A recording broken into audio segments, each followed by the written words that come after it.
dahil nasa mood ako for a romantic comedy, i-review natin ang... Kaya tara, i-feel natin ang bawat kilig, asar, saya, at dismaya. Pero bago ang lahat, quick facts muna.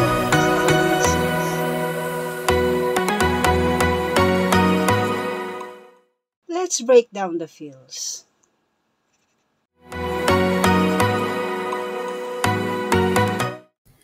Tama naman si Saito dito. Bakit kasi kailangan i-offer ni Himari yung sarili niya na maging kabit? Kakagigil talaga. At tapos at the end, kinamitan pa niya ng pity card. Para ano? Para maawa sa kanya si Saito? Kahit nasabihin niyang hindi niya sinabi yun para kaawaan siya. Pero nandun na. Ganun pa rin. 表示が悪いから食べ終わってから喋りなさい。僕、一口で全部食べた。化け物か。人知を超えた存在だということは否定しない。マジか。感謝してほしい。兄くんのため、証拠隠滅してあげた。本当か？嘘。食べたかっただけ。兄くん、家の方は大丈夫？目的が変わってないか？ Maraming cringy part ng episode 5. Number 1, Saito and Shishe are magpinsan. Pero laging nakakandaw itong Shishe kay Saito. Ano ba yan? Pangalawa, parang super close sila ni Saito at saka Shishe para silang magjowa. And to think na magpinsan sila, it's a no-no for me.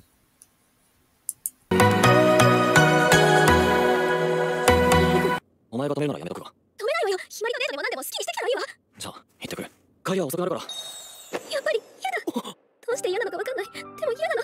あんたが他の女の子と仲良く買い物してるなんて考えるだけで胸が苦しくなるの。形だけでもあんたは私の旦那なんだから。その言葉が聞きたかった。とっくにデートは断ってるよ。俺のこと本当は大嫌いじゃなかったんだな。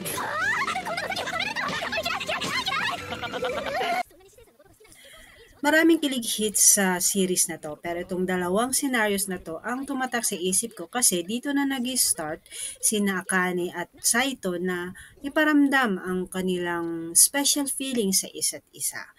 Una, pinigilan ni Akane si Saito na makipag-date kay Himari. Pangalawa, si Saito naman binigyan niya ng ring si Akane. Alam naman natin na ring signifies something between two people who are in love. ち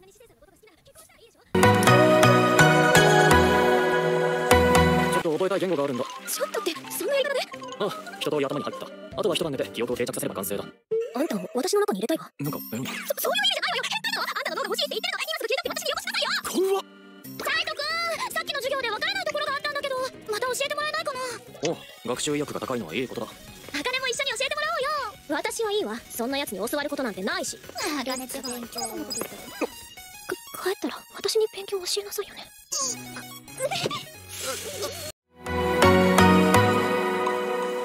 仕方ないよね。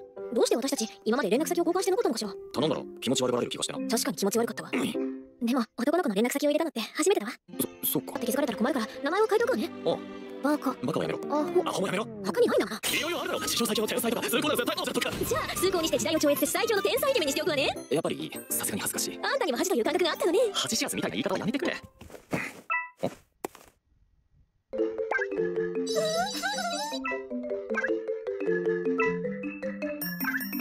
なぜそこ急に開かないになる？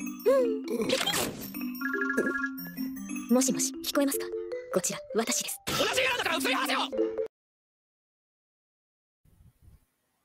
Alright, so you've seen all the clips.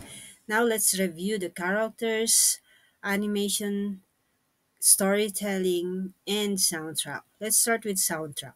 Soundtrack is decent but forgettable, walang lasang syndrome.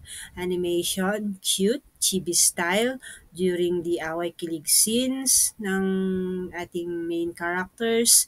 Colors are light, very appropriate for a romantic comedy series in high school setting. And then the characters, let's start with Saito. Si Saito is rich, he is matalino, may photographic memory, pero weak-willed siya.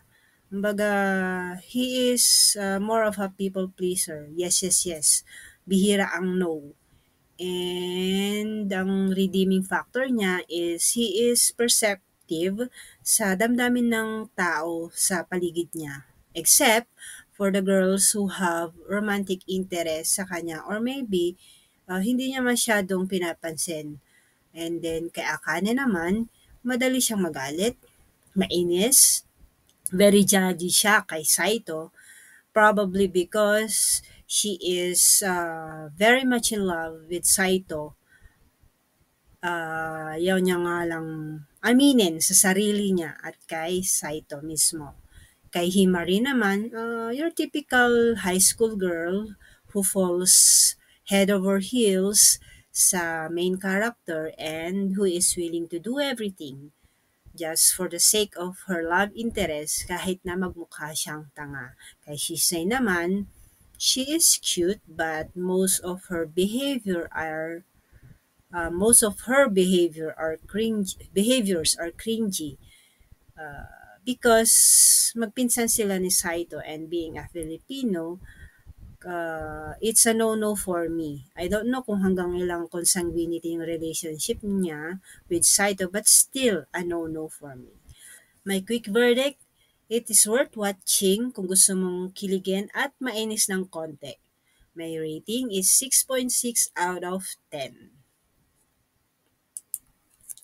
At bakit nga ba galit na galit si Akane kay Saito and vice versa? Because Saito forgot about her. Despite na may photographic memories si Saito, at si Saito naman probably because sa pagiging nagi ni Akane, or maybe it has something to do with the girl he met a few years ago, which is si Akane rin naman, pero hindi nga niya alam. At kung may anime ka na gustong ipa-review, comment down below.